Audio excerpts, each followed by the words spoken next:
fifth word of Jesus on the cross, nauuhaw ako. Yan.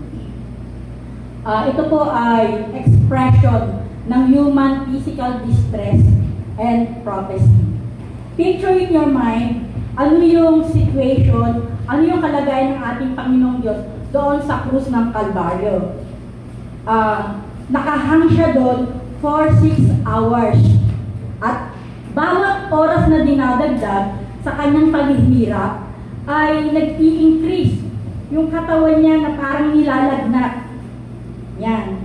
At yung mga sugat na naroon sa pagitan ng yung nail, yung kanyang pinagpakuan. Kasi sa bigat ng yung weight niya, sa bigat ng ating Panginoon, isipin ninyo, nakahang siya doon, yung pako, umaano talaga yung lumuluwag yung ganun kasakit sa paa, sa kamay.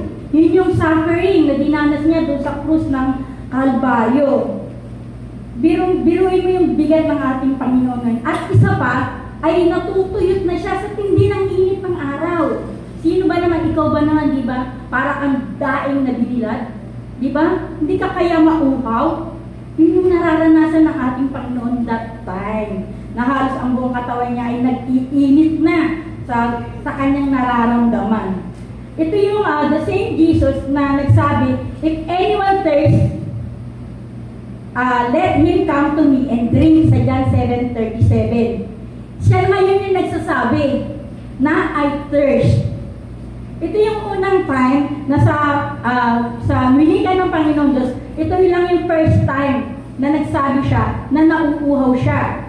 Ang other na word na sinabi niya ay yung forgive others, open paradise, to provide for his mother, to announce the atonement, and to trust his spirit to the Father in his death. But sa word na to, ngayon niya lang isiniwalat, ngayon niya lang ibinuka kung ano yung sufferings na nararamdaman niya, yung physical suffering ng katawan.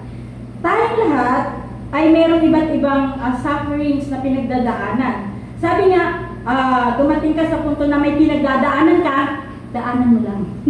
Huwag mong tambayan. Meron tayong Diyos na maaasahan natin sa mga bagay na to. Huwag natin kakalimutan yun sa buhay natin. At kuminsan yung suffering natin, yun yung nagtutulak sa atin para matest yung faith, yung endurance natin, di ba? Yung mga mananakbo, di ba?